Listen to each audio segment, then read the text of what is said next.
السلام علیکم ورحمۃ اللہ وبرکاتہ نحمدہ ونصلی علی رسولہ الکریم اما بعد رب اشرح لی صدری ویسر لی امری واحلل عقدۃ من لسانی یفقہوا قولی اللہم تقبل منا صالح الاعمال وتجاوز عن سیئات اعمالنا۔ ناظرین کرام، آپ قرآن مجید کو ڈائریکٹ میتھڈ سے سمجھ رہے تھے۔ قرآن مجید میں اللہ رب العزت نے سب سے پہلے پورے قرآن کا خلاصہ سورۃ الفاتحہ میں ذکر کیا۔ اس کے بعد جب سورۃ البقرہ شروع ہوئی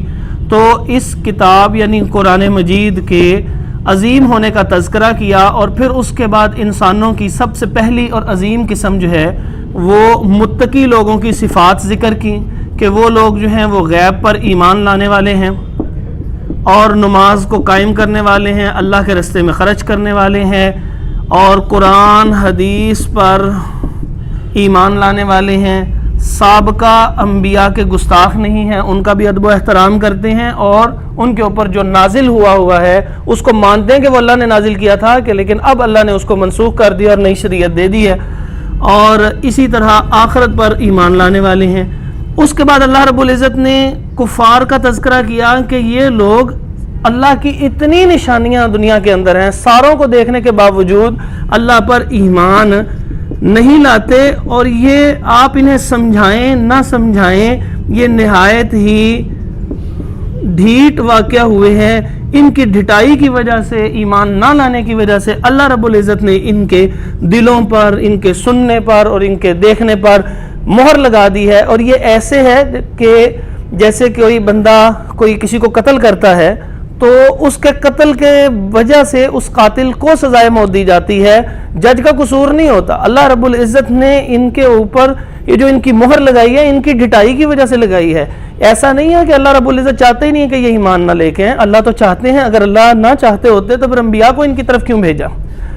اللہ اگر نہ چاہتے ہوتے تو اللہ رب العزت کے علم میں تھا فرعون نے ایمان نہیں لے کے آنا، لیکن موسیٰ علیہ السلام کو فرمایا آپ نے فرعون کو جا کے سمجھانا ہے۔ حالانکہ اللہ کو تو پتا تھا اس نے ایمان نہیں لے کے آنا کیونکہ اس کے علم کامل میں سب کچھ تھا، لیکن پھر بھی فرمایا کہ فَقُولَا لَهُ قَوْلًا لَيِّنًا، اس جو بہت زیادہ سرکش ہے اس کو بھی جا کے نرم لہجے میں سمجھائیے گا، شاید وہ ایمان لائے۔ تو یہ قانون سمجھا رہے ہیں کہ آپ کا کام ہے محنت کرنا، وہ نہیں ایمان لے کے آتے تو ان کی ڈھٹائی کی وجہ سے اللہ رب العزت نے بھی ان کے دلوں پر، ان کے سننے پر، ان کے دیکھنے پر مہر لگائی ہوئی ہے۔ اب ایک اور طبقہ ہے انسانوں کا، اس طبقے کو کہتے ہیں منافق لوگ،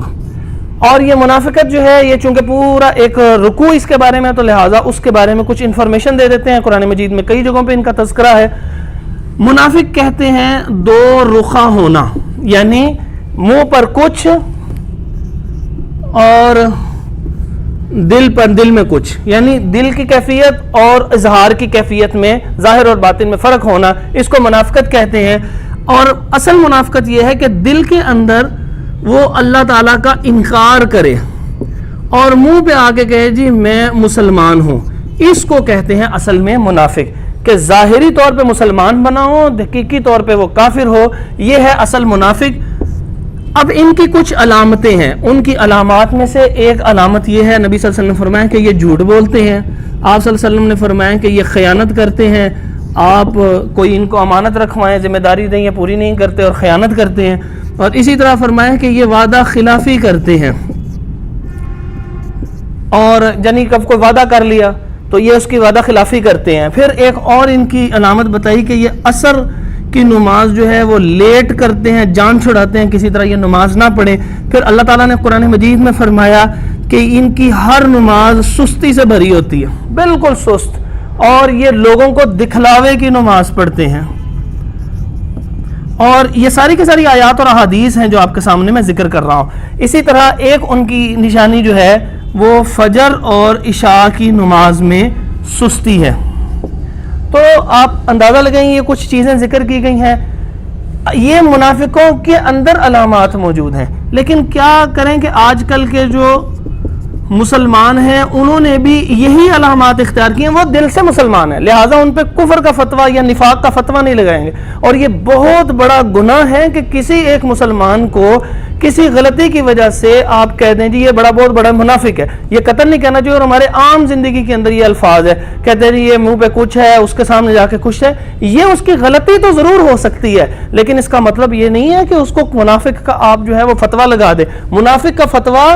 کافر کے اوپر لگتا ہے. اور نبی پاک صلی اللہ علیہ وسلم نے ارشاد فرمایا اگر کوئی بندہ کافر نہ ہو, بندہ اس کسی ایسے مسلمان کو کافر کہہ دے کہ یہ کافر ہے, تو اس کا کفر اسی فتویٰ لگانے والے کے اوپر لوٹ آتا ہے. تو یہ بہت بڑا مسئلہ ہے, لہذا کسی شخص کو کبھی بھی منافق ہونے کا فتویٰ نہیں لگانا چاہیے.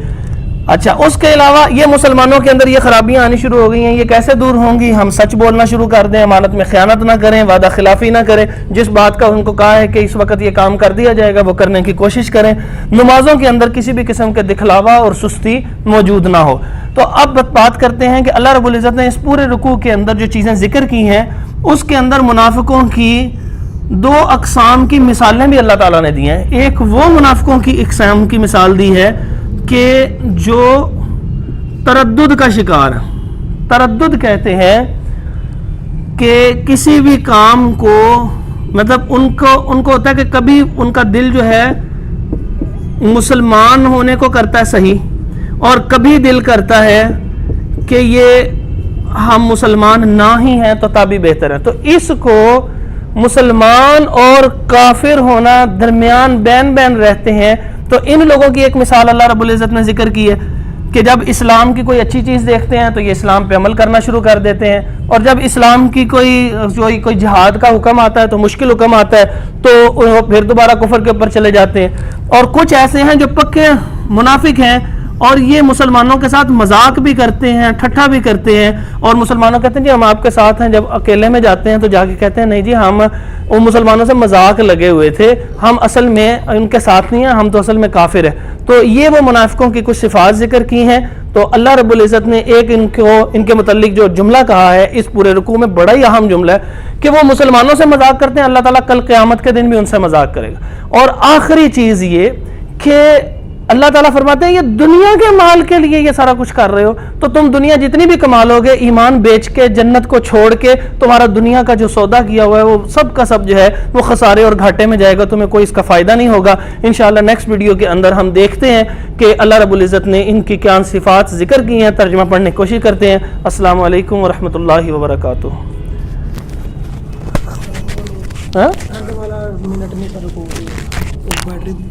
پورا نہیں آخری منٹ, چلو وہ جہاں پہ ہوگا سر کیونکہ یہ نوٹیفکیشن آ گیا وہاں پہ بند ہو گیا.